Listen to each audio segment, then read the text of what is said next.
বন্ধুরা সবাইকে আসসালামু আলাইকুম। আমাদের নতুন একটি এপিসোডে আবারও সবাইকে স্বাগতম। বন্ধুরা, আমাদের আজকের এই ভিডিওতে জানবো মাত্র একটি পিএনজি ইফেক্ট ইউজ করে মাত্র 2 মিনিটের মাধ্যমে একটি প্রফেশনাল থাম্বনেল কিভাবে তৈরি করা যায়। যারা একেবারে নতুন পারেন না, যারা থাম্বনেল বানানোর ক্ষেত্রে একেবারে দুর্বল, তাদের জন্য আজকের এই ভিডিওটি খুব বেশি গুরুত্বপূর্ণ হবে। কারণ আপনার সমস্ত কাজ এই পিএনজি ইফেক্টটাই করে দিবে, আপনি শুধু জায়গায় জায়গায় বসিয়ে দিবেন। তো বন্ধুরা, আর কথা বাড়াবো না, আপনাদের সেই সম্পূর্ণ ভিডিওটি দেখাই। ইউটিউবে 8 থেকে 10 মিনিট, 20 মিনিট, 50 মিনিট, 1 ঘন্টা পর্যন্ত আছে থাম্বনেল বানানো। আজকের এই ভিডিওটা মাথা না করে দেখুন, সম্পূর্ণ আপনি থাম্বনেল বানানো শিখে যাবেন। আশা করি আজকের ভিডিওটি সম্পূর্ণ দেখলে আপনি কখনো আর থাম্বনেল বানানোর জন্য আর অন্য কোনো ভিডিও দেখতে হবে। আর পিএনজি ইফেক্টের লিঙ্ক আমি দিয়ে দিব ভিডিও ডিসক্রিপশন বক্সে, এবং আমাদের সাথে প্রয়োজন হবে পিক্সেল নামের একটি সফটওয়্যার। সেই সফটওয়্যারটির লিঙ্ক আমি ভিডিও ডিসক্রিপশন বক্সে দিয়ে দিব। তো চলুন আর কথা না বাড়িয়ে সম্পূর্ণ ভিডিওটি শুরু করি। তো বন্ধুরা, আপনাদের সাথে হয়েছে আমি মাহমুদ, আপনারা দেখছেন টেকনিক্যাল মাহমুদ। চলুন স্টার্ট করা যাক। পিক্সেল অ্যাপ সফটওয়্যারটি ওপেন করার পরে যে আমরা লেখাটা সেটা আমরা কেটে দিব। কেটে দেওয়ার পর আমরা ডান পাশে উপরে থ্রি ডটে ক্লিক করে সাইজটা ক্লিক করে নেব, আমাদের থাম্বনেল সাইজ, থাম্বনেল। ওকে, আমরা থাম্বনেল সাইজ করে নিলাম। এবার আমাদের ইনপুট করতে হবে। আচ্ছা, আমাদের এখন কী করতে হবে? আমাদের ছবি ইনপুট করতে হবে। ছবি ইনপুট করার আগে আমাদের এখানে আমাদের পিএনজি ইফেক্টটা ইউজ করবো। আগে আমরা ইফেক্টটা ইউজ করলে আমাদের যাতে থাম্বনেলটা একটু লুক আসার মতো একটু ভালো লাগে, ঠিক আছে?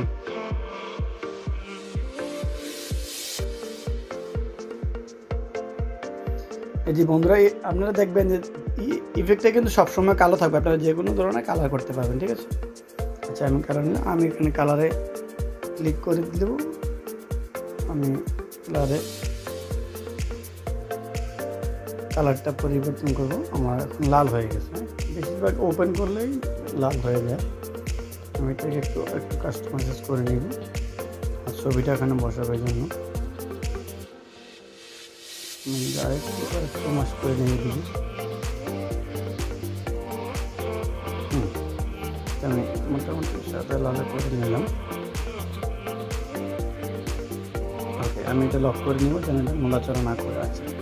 এবার আমি আবারও আমার সেই ইফেক্টটা ইউজ করবো, ইমেজ ইফেক্টটা। এবার ইউজ করবো আমি সেভ হিসেবে। এই এবার জন্য কিন্তু এখন ব্ল্যাক হবে। হ্যাঁ, আমি এটাকে লাল করে দিব। আবারও কালারে চলে আসবো, বাস করলেই লাল হয়ে গেল। আচ্ছা, আমি এটাকে আবার এখানে কপি করে ডবল করে নেব।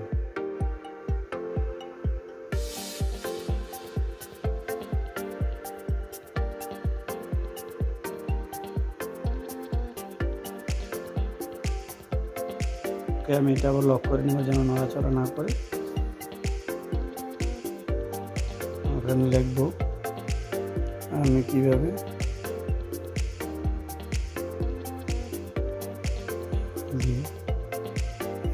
আমি এটাকে ফন্ট চেঞ্জ করে নেব। আমার পছন্দ মতো ফন্ট, অসংখ্য ফন্ট আমি দেখেছি এখানে। এটা আমার খুব ফেভারিট ফন্ট, এটা আমি বেশিরভাগ লেখা লিখি। আমি ফন্টটা কালারটা চেঞ্জ করে নেব। আমি ফন্টটাকে আরেকটু মোটা করে নিব। স্ট্রোকে জন্য আমি এটাকে আবার সাদা করে দিব, একটু কমে নিব। ওকে, আমি কীভাবে মোবাইল দিয়ে থাম্বনেল তৈরি করি, ঠিক আছে?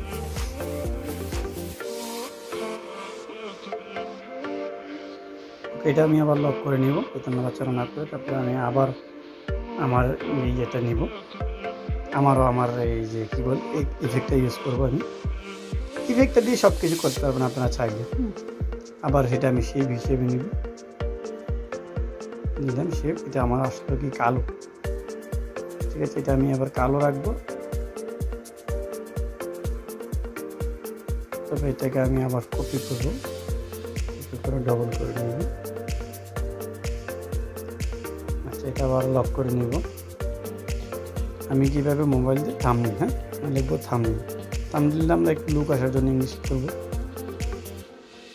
এটা সুন্দর লাগে আর কি।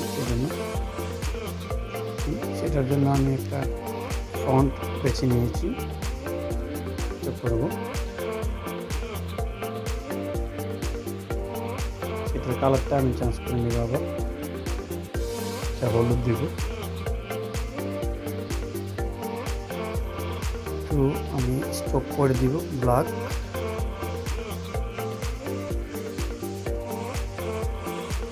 আমি কীভাবে মোবাইল দিয়ে থাম্বনেল আর এটা লক করে নেব,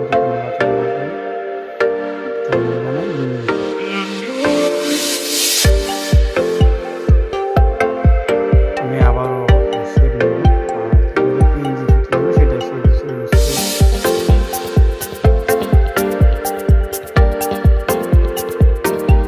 এটা দিয়ে আপনারা চাইলে সমস্ত কাজ করতে পারবেন।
ব্যাস হয়ে গেল। এবার আমি এখানে সেভ ক্লিক করব, সেভ ইমেজ, তারপরে এখানে দেব কি ভেরি হাই কোয়ালিটিতে সেভ করব। বাস সিম্পল হয়ে গেল।